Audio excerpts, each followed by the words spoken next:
1940년 세계 제2차 대전이 한창 중일 때 영국군 33만 5천 명이 독일군에게 쫓겨서요, 프랑스의 작은 어촌 마을인 덩케르트라는 곳에 갇히게 되어서 포위가 되었습니다. 여러분, 33만 5천 명, 이 큰 숫자입니다. 첩첩이 독일군 전차와 기갑부대가 둘러싸고 있고, 공중에서는 계속해서 독일군 이 비행기들이 공군이 폭탄을 투하하고 있습니다. 바다에서는 독일의 잠수함 유보트가 독일 군함이 접근하지 못하도록 이 33만 5천 명에게 어떤 도움을 주거나 구하기 위한 그 아예 영국의 해군의 접근을 막고 있었습니다. 영국군은요, 이곳에서 몰살당하든지 독일군의 포로가 될 운명에 처해 있었습니다.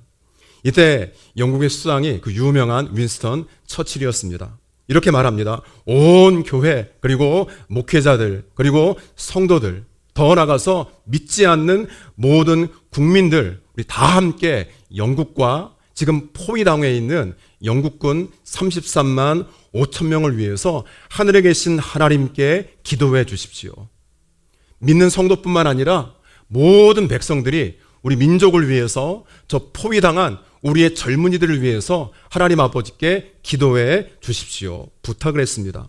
또 윌리엄 템플 대주교는 전 국민을 향한 방송 메시지에 이렇게 간곡히 호소했습니다.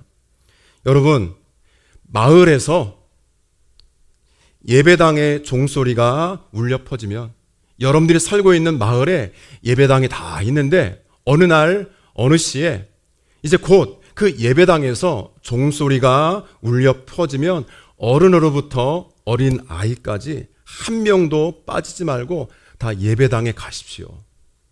예배당에 함께 모이셔서 지금 우리 민족을 위해서 기도해 주시기 바랍니다.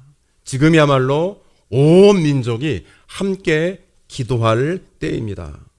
지금 우리가 기도하면 하나님이 예배해 놓으신, 하나님이 숨겨 놓으신 하나님의 영광스러운 하나님의 뜻을 발견할 때가 올 것입니다. 그렇게 전 영국을 향해서, 국민들을 향해 방송 메시지를 선포했습니다. 드디어 교회마다, 전국의 교회마다 종소리가 울려 퍼지고 모든 국민들이 각 마을에 있는 예배당에 모여서 함께 기도를 시작했습니다. 그런데요, 기도하니까 크고 놀라운 일이 나타났습니다. 갑자기 거대한 파도가 치고 소낙비가 쏟아졌습니다. 파도가 치고 소낙비가 쏟아지니까요, 독일군의 전차들이 진흙탕에 빠져서 바퀴가 빠지니까 움직일 수가 없습니다. 소낙비가 내리니까 비행기도 뜨지 못했습니다. 파도가 워낙 거세니까요, 독일의 잠수함들도 철수했습니다. 그런데 더 이상한 것은 히틀러가 3일 동안 어떤 공격도 하지 말라라는 명령을 내린 것입니다. 빨리 공격해야 되는데 히틀러가요, 3일 동안 어떤 공격도 하지 말라라는 명령을 내린 것입니다. 영국군은요, 이때 전 상선, 또 국민들이 개인 보트까지 다 동원해서 33만 5천 명의 장병들을 재빠르게 철수시켰습니다. 그러자 폭풍이요, 그냥 그쳤습니다. 언제 폭풍이 쳤는지, 언제 소낙비가 내렸는지, 그냥 그 모든 영국군이 철수하니까 폭풍이 그치고 금방 날이 환하게 밝았습니다.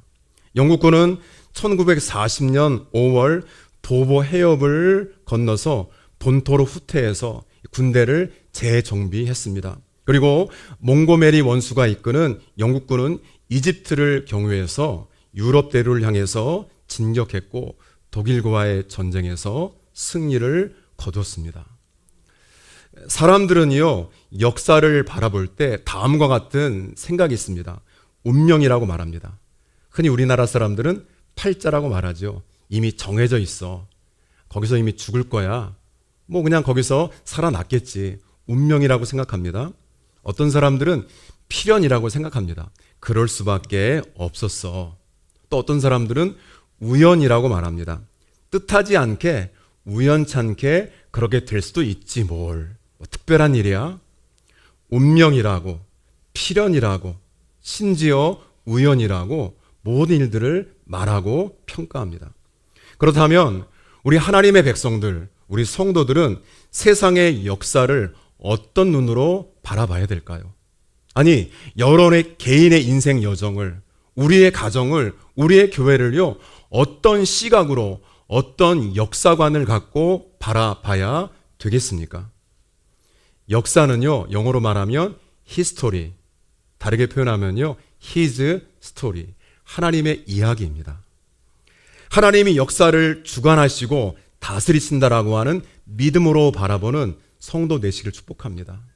우리는요, 운명, 필연, 우연이 아니라 모든 역사는 한 개인의 역사뿐만 아니라 한 국가의 흥망성쇠도 하늘에 계신 하나님이 주관하시고 다스리신다고 하는 그 역사관을 믿고 오늘도 그 하나님을 기대하고 소망하며 이 자리에 있습니다.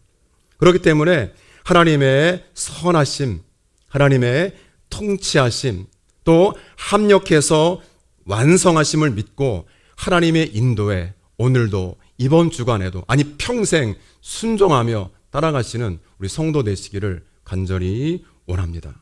오늘 읽은 성경 본문 에스라 1장을 보면은요, 이스라엘 백성들에게 정말 놀라운 일이 벌어집니다. 사람들은 이 일을요, 운명이지, 그렇게 정해져 있는 거야. 어떤 사람들은 필연이라고, 뭐 그렇게 될 수밖에 없었지. 어떤 사람들은 우연이라고 말합니다. 뭐 뜻하지 않게 그런 일이 일어날 수도 있지라고 말하는데, 여러분 오늘 본문 이야기는 정말 놀라운 일입니다. 이스라엘 백성들은 바벨론 포로로 잡혀와서 오랜 시간 동안 희망 없이 살고 있었습니다. 포로 생활, 내일에 대한 기대가 없습니다. 처음에 1년, 2년이야. 곧 나라 정세가 바뀌고 국제 정세가 급변하든지 어떤 일이 벌어져서 우리가 다시 고향 땅에 가서 예루살렘에서 예배 드릴 수 있겠지. 기대를 품었지만 한 해, 두 해, 70년이 지나면서 모든 희망이 다 사라졌습니다. 포로로 잡혀왔던 1세대도 그 땅에서 하나님께 부름을 받아서 생을 마감한 경우도 많았습니다. 그러면서 그들은요, 자유도 잃어버렸고 내가 하나님의 백성, 하나님의 성도, 하나님의 자녀라고 하는 정체성도 잃어버렸습니다. 여러분, 저와 여러분들이 한 주간 살아가시면서 내가 누구인가를 꼭 기억하셔야 됩니다. 여러분들은 누구시죠? 가정에서는 부모님, 또 자녀, 직장에서는요, 일하시는 그 모든 부서에서 직책이 있으시고 역할이 있으신데 그거보다 앞서서 저와 여러분들은 하나님의 자녀입니다. 하나님의 백성입니다. 근데 세상살이에 바쁘다 보면은요, 내가 크리스찬인지 내가 하나님의 자녀인지 잊고 살 때가 있습니다. 코로나19의 어려운 시대 지나면서요, 예배와 기도, 신앙에서 멀어지다 보니까 내가 정말 하나님의 자녀인지, 내가 교회 중직인지, 내가 교회 일꾼인지를 잊고 사는 분들이, 정체성을 잃어버린 분들이 있습니다. 시편 137편 1절을 보면은요, 우리가 바벨론의 여러 강변 거기에 앉아서 시온을 기억하며 울었다라고 적고 있습니다. 이게 무슨 말일까요? 바벨론 제국에요, 중심에 흐르는 강이 유브라데 강인데 우리 한강도 여러 지류가 있죠.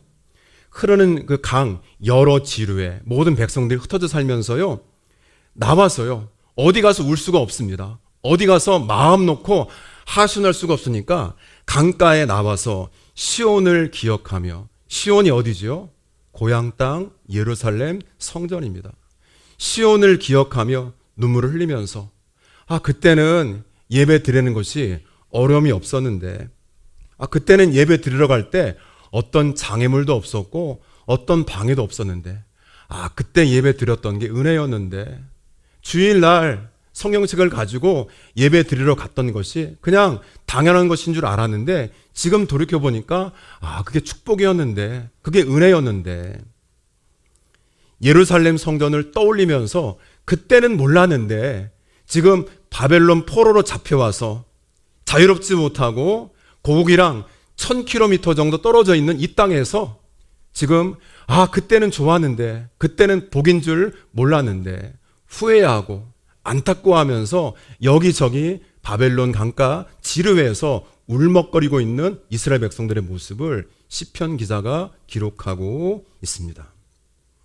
여러분, 오늘의 예배도 당연한 것이 아닙니다. 오늘의 예배 드림이 당연한 게 아닙니다. 하나님 저와 여러분들에게 건강 주시고 예배 드리고자 하는 마음도 주시고, 그리고 여러분들이 여러 선택이 있었습니다. 그렇지만 그 선택의 중심에 하나님이 있기 때문에 예배 드려야지, 한 번 더 예배 드려야지, 나라도 더 가서 예배 드려야지, 그 마음의 감동을 주시고 그 마음의 감동에 순종한 결과 우리 모두가 지금 이 자리에 있는 것입니다. 그런데 이스라엘이요, 우상 숭배하고 하나님의 말씀에 불순종했지만 하나님이 여러 선지자들을 통해서 돌이키라고 말씀하셨지만 돌이키지 않으니까요, 하나님의 징계와 심판으로 바벨론을 통해 멸망을 당했습니다. 열왕기하 25장, 역대하 36장을 보면 예루살렘 멸망의 모습이 너무나 처참합니다. 통독하시는 분들은 몇 번 읽으셨죠? 그 장면이 너무나 처참합니다. 바벨론의 느부갓네살이 유다를 침략했을 때 유다의 마지막 왕이 시드기야 왕이었는데요, 열왕기하 25장 7절 보면 그들이 시드기야의 아들들을 그의 눈앞에서 죽이고, 여러분, 아들들이, 내 자녀들이 내 앞에 죽는 게 얼마나 큰 고통입니까?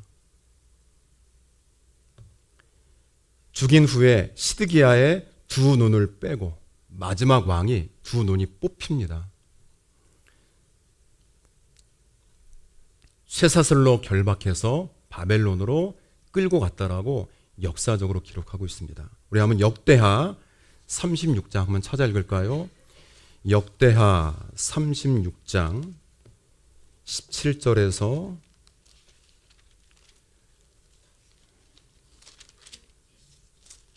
에스라 바로 앞장입니다.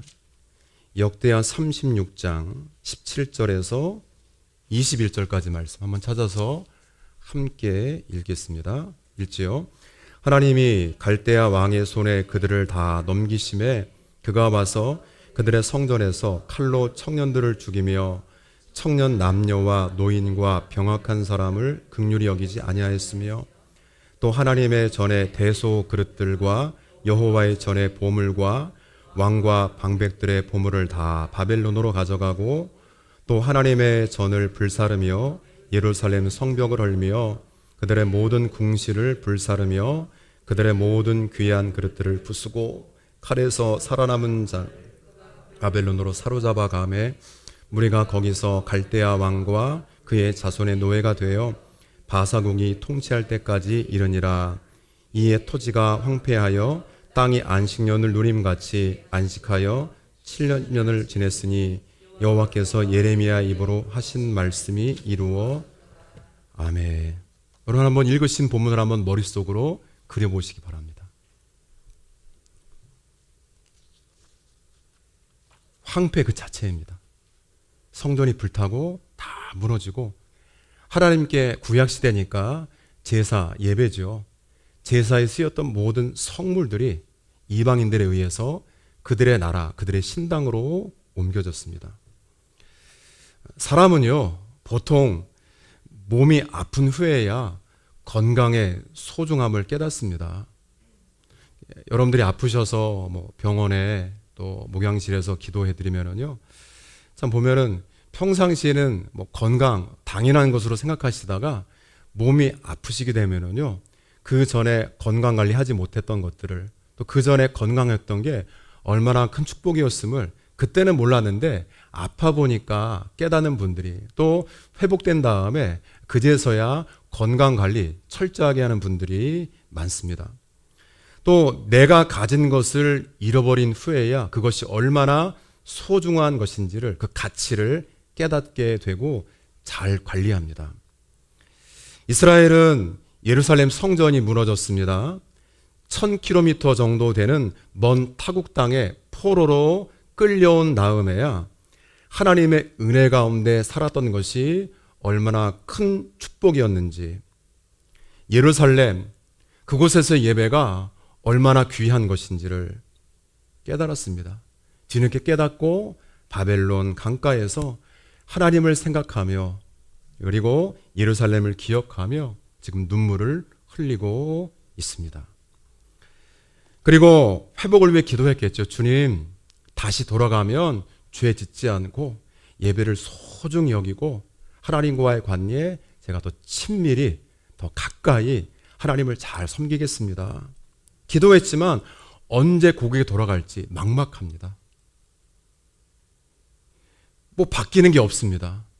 잠을 자고 일어나면 뭔가 새날이 되면은요, 날이 바뀐 것처럼, 공기가 새로운 것처럼 뭔가 바뀌고, 언제 돌아갈 수 있더라고 하는 좀 좋은 뉴스가 들려야 되는데 전혀 그런 뉴스가 70년 동안 들리지 않았습니다. 그런데 오늘 에스라 1장을 보니까 고대 근동 지역에 역사적인 대지진, 대이변이 일어났습니다.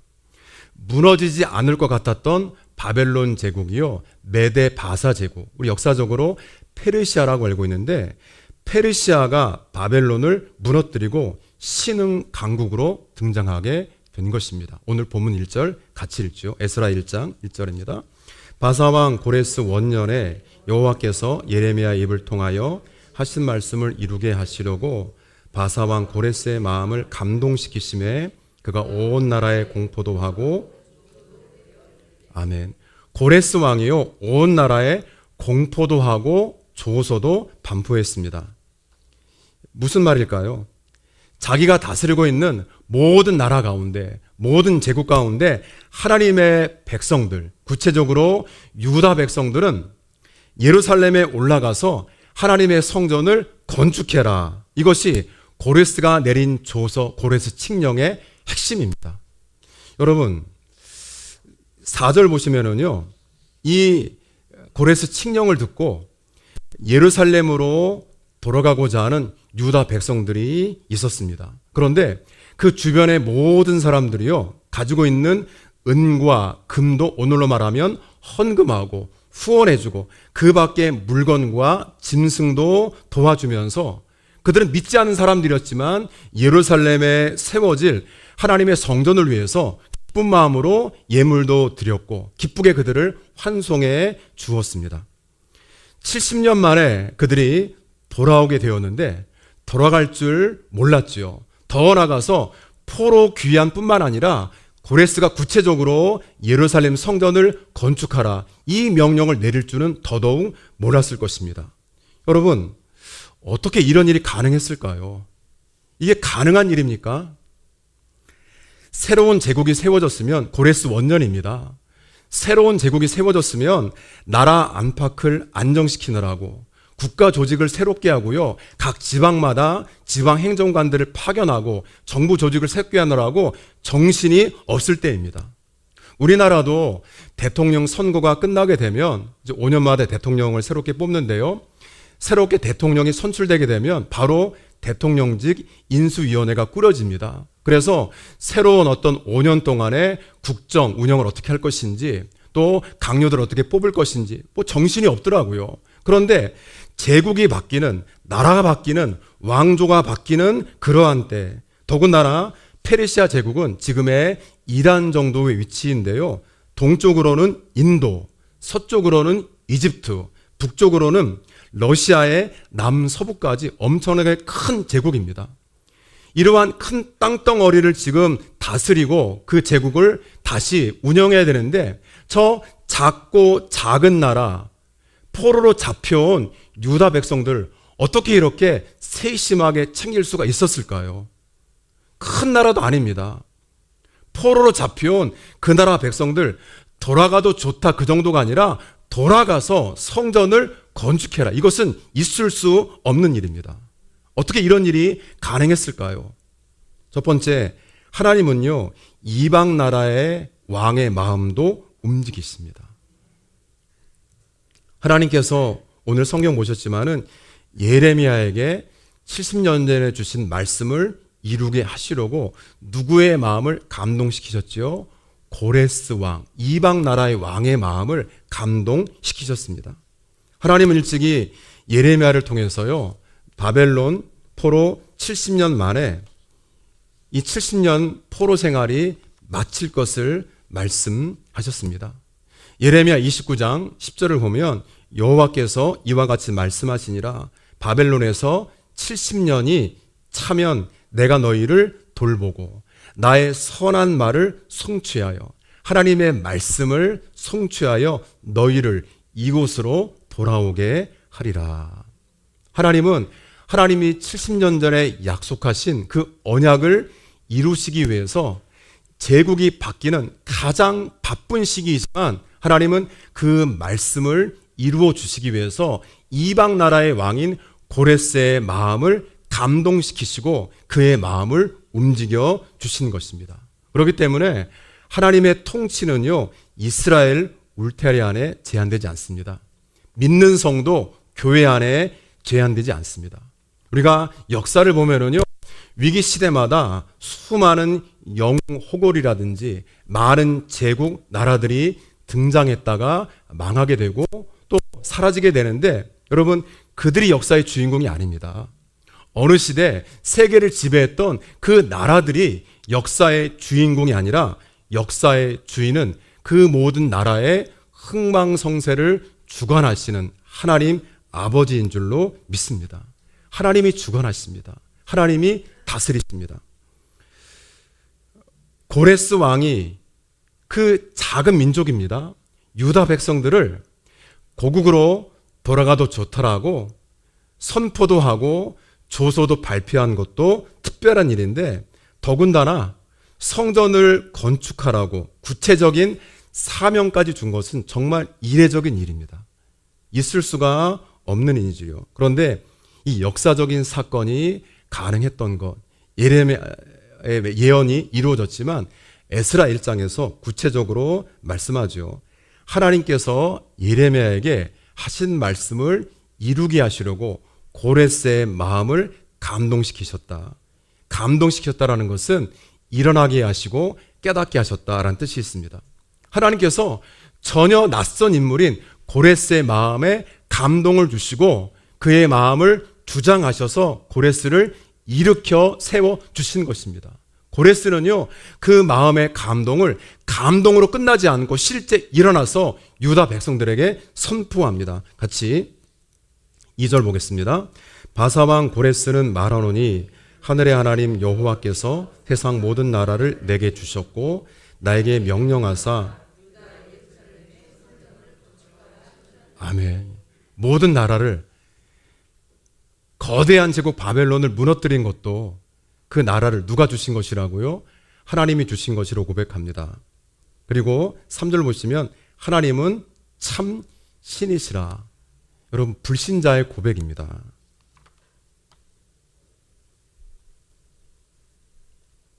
하나님은 하나님의 백성들을 회복시키기 위해서요, 이방 나라의 왕까지 사용하셔서 역사에 주권적으로 개입하시고 하나님의 손을 펼쳐 주셨습니다. 여러분, 이 고레스의 감동은요, 고레스만의 감동으로 끝나지 않고 두 번째로 감동을 낳았습니다. 5절 한번 같이 볼까요? 5절입니다. 이에 베냐민 족장들과 제사장들과 레위 사람들과 그 마음이 하나님께 감동을 받고 올라가서 성전을 건축하고자 하는, 아멘. 고레스 왕의 조서를 통해 이스라엘 모든 백성들이 고국으로 돌아가는 게 허락이 되었습니다. 그런데 그 허락이 된 후에 하나님께서 동일하게 고레스의 감동으로 끝나지 않고 그 소식을 들은 하나님의 백성들도 감동을 받아서 그들이 일어나서 귀환을 준비합니다. 예루살렘으로 가는 길이 그렇게 녹록지가 않죠. 1000km 먼 길입니다. 힘겨운 여정이고 위험을 감수해야 됩니다. 그리고 그 당시에 약 4개월이 넘는 긴 거리였습니다. 이들은 그동안 생활했던 생활의 터전을 버려야 했습니다. 그럼 70년 동안 머물러 있었던 포로 생활이지만 그 생활의 기반을 다 뒤로 하고, 그리고 그들이 가야 될 예루살렘은요, 잘 정돈된 신도시가 아니었습니다. 개발이 된 지역이 아니라 폐허 그대로 방치되어 있습니다. 폐허가 된 예루살렘으로 올라가는 것은 또 하나 그들에게 믿음의 도전이었습니다. 이 결정이 어려워서 바벨론에 남는 쪽을 선택하는 사람들도 있었습니다. 이처럼 예루살렘 성전 재건을 위해서 예루살렘으로 올라가는 것은 결코 쉽지 않은 결정이었죠. 고국으로 돌아가는 것 자체가 고생을 자초하는 일입니다. 준비된 게 아무것도 없습니다. 일꾼도 없고 재정도 없고 성전 건축을 뒷받칠 만한 행정력도, 그리고 이것을 다 추스릴 만한 조직도 없는 상황에서 올라간 모든 사람들은 맨 주먹으로 예루살렘 성전을 재건해야 될 그 일이 눈앞에 있는 것입니다. 마치 아브라함이 75세에 고향, 친척, 아버지의 집을 떠나서 하나님께서 말씀하시는 대로 순종해서 발걸음을 옮긴 것처럼 믿음의 도전과 결단과 헌신이 필요하기 때문이죠. 그런데 고레스의 감동으로 끝나지 않고 고레스가 선포하고 독려하니까 이스라엘 모든 백성들이 기쁜 마음으로 그 길을 걸어가기로 감동에 감동을 낳은 것입니다. 오늘도 교회가, 우리 성도들이 새로운 비전과 꿈을 향해 나아갈 때 장애물이 있습니다. 어려움이 있습니다. 이때 중요한 것은요, 하나님의 감동입니다. 하나님이 주신 감동, 내가 깨달았다면, 나에게 주신 감동이 있다면 일어나서 헌신할 수 있습니다. 중요한 것은요, 감동입니다. 더군다나 감동으로 끝나지 않고 주신 감동을 내 안에만 가둬두는 것이 아니라 고레스가 선포하고 조소를 발표한 것처럼 이스라엘 백성들이 그 하나님의 말씀을 또 듣고 고레스의 칙령을 듣고, 그러면 하나님의 뜻인가 보다, 드디어 예루살렘으로 돌아갈 때가 되었나 보다 깨닫고 그들도 일어났을 때 주변의 모든 사람들이 기쁜 마음으로 후원하고 도와 주었던 것처럼 감동은 감동을 낳습니다. 여러분, 주신 감동이 있으십니까? 한번 여러분들이 도전해 보세요. 지금의 교회 현실, 우리 모든 상황이요, 폐허가 된 예루살렘 성전처럼 가면 고생인데 사람들도 없는데, 그러나 하나님께서 감동 주셨다면, 올라가라고 감동 주셨다면, 아니 세상에 이방 나라의 왕에게 감동을 주셔서 깨닫게 해주셨는데 동일하게 그 감동을 여러분들이 마음에 담았다면 있는 그 자리에서 도전해 보세요. 일어나세요. 그렇다면 그 시대에 주변의 모든 불신자들도 그들을 도와주고 후원한 것처럼 하나님의 돕는 손길을 우리 교회도, 우리 성도들도 경험하게 될 줄로 믿습니다. 시편 126편 1절에서 6절까지를 보면 이스라엘이 고국으로 돌아가게 되었을 때 고백한 시편입니다. 꿈꾼 것 같았습니다. 힘든 여정이지만 이게 꿈입니까? 생시입니까? 입에는 웃음이 가득했고 혀에는 찬양이 가득했습니다. 하나님이 큰 일을 행하셔서 저 기쁨 가운데 가서 헌신하겠습니다. 포로 생활처럼 지금 우리의 삶이 조금은 심각하고 어려운 경우도 있겠지만 울며 씨를 뿌릴 수밖에 없지만은요, 말씀에 약속하신 것처럼 울며 씨를 뿌리게 될 때 기쁨으로 거두게 하실 것입니다. 기쁨으로 거두게 하실 것입니다. 하나님의 응답 70년 만에 이루어졌습니다. 하나님 주신 감동이 힘이 되어서 예루살렘 고생길이 훤히 보였지만은 그 길을 그들은 지금 걷고 있습니다. 감동 때문에요. 이 감동을 주체할 수가 없어서, 이 감동을 마음에만 담아둘 수가 없어서 그들이 직접 예루살렘으로 폐허가 된 그 도성을 향해 올라가고 있습니다. 고레스 왕은 오늘 성경 보니까 돌아가는 이스라엘에게 지원을 아끼지 말라고 당부합니다. 이것도 참 놀라운 일입니다. 과거에 70년 전에요. 바벨론의 느부갓네살 왕이 예루살렘 성전을 불태우고 무너뜨리면서 거기서 가져왔던 성물들을 다 꺼내서 유다의 총독이 될 세스바살에게 넘겨줍니다. 가서 예루살렘 성전에서 사용하라고. 고레스 왕이 조서를 발표했지만 이스라엘이 하나님의 감동에 만약에 시큰둥했다면 폐허가 된 그 땅 가본들 하나님 그냥 여기 70년 동안 살았는데 여기서 그냥 안정되게 그냥 또 나라가 바뀌었으니까 그냥 좋은 일이 생길 기대하면서 여기에 살겠습니다. 시큰둥했다면요. 만약에 고레스 왕이 이렇게까지 후원하고 돕지 않았다면은 하나님의 일은 이루어지지 않았습니다. 그런데 한 사람의 감동이 또 감동을 낳고 그리고 그 감동에 도전을 받아서 기꺼이 헌신하고 그들이 결단하니까요. 하나님은 주변의 모든 상황을 합력해서 도와주시고 그들의 앞길 가운데 성전을 재건할 수 있는 모든 자원들을 그들에게 덧붙여 주셨습니다. 오늘 우리 성도들의 눈에요. 비록 하나님의 나라, 하나님의 일이 회복되는 게 더디 보이고 아예 보이지 않을 수도 있을 것입니다. 마치 저 덩케르트라고 하는 어촌 마을에 갇혔던 33만 5천 명의 영국군처럼 이제 죽는구나. 포로로 끌려가면 우리가 살 수 있을까? 그런데 하나님은 역사를 주관하시지 않습니까?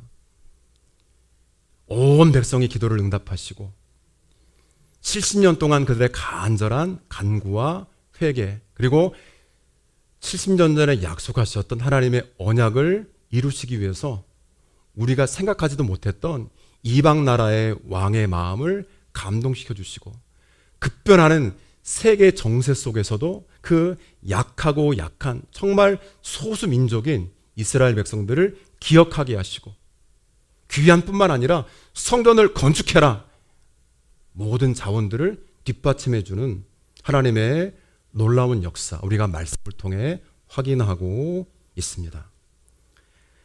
하나님의 백성들은 그렇기 때문에 한번 따라합니다. 여러분 여전히 역사하시는 하나님을 믿으십시오. 그리고 그분의 말씀에 순종하며 살아가시면 됩니다. 여러분 많은 사람들이요 결과만을 놓고 생각합니다. 잘 됐네 안 됐네 합격이네 불합격이네. 여러분 내가 결론을 미리 내지 마시고 전체 과정 가운데 순종을 주님께 드리시기 바랍니다. 감동 주셨으면 결과는요 맡기세요. 그리고 과정을 여러분들이 순종하면서 하나님 앞에 나아가시기를 바랍니다. 하나님의 감동에 순종해서 하나님의 뜻을 따라가시면 하나님께서는 반드시 돕는 이들을 보내십니다. 돕는 사람들을 붙여주십니다. 오늘 성경도 보니까요 직접 나서지 못하는 사람들 성전 재건을 위해서 고향으로 출발하는 그 사람들을 위로하고 격려하고 내가 못 가니까 대신 써달라고 헌금도 보내고 물질도 후원하고 저는 되게 감동이 되는데 여러분들은 감동이 안 되십니까? 예루살렘으로 귀환하는 모든 사람들에게 그 주위 사람들이 준 선물과 예물은 사실은요 하나님의 위로와 격려였습니다. 하나님 이렇게 기억하시는구나 돌봐주시는구나. 에스라 시대에 무너진 성전의 재건이 필요했다면 지금 우리 교회 예배, 사역, 봉사 그리고 성도 한 분 한 분의 개인의 신앙이 회복이 필요할 때 우리가 지금 살고 있습니다. 하나님께서 고레스 왕에게 이스라엘 백성들에게 그 주위 사람들에게 감동을 주시고 그 감동이 마음에서 끝난 것이 아니라 감동의 자리 저마다의 자리에서 일어나서 협력했을 때 놀라운 주님의 일이 펼쳐진 것처럼 우리 모두 감동 주시면, 감동 받았으면 일어나셔서 순종함으로 하나님이 펼쳐가시는 새로운 역사를 보고 감사하고 간증하시는 믿음의 공동체 되시기를 주님의 이름으로 축복합니다.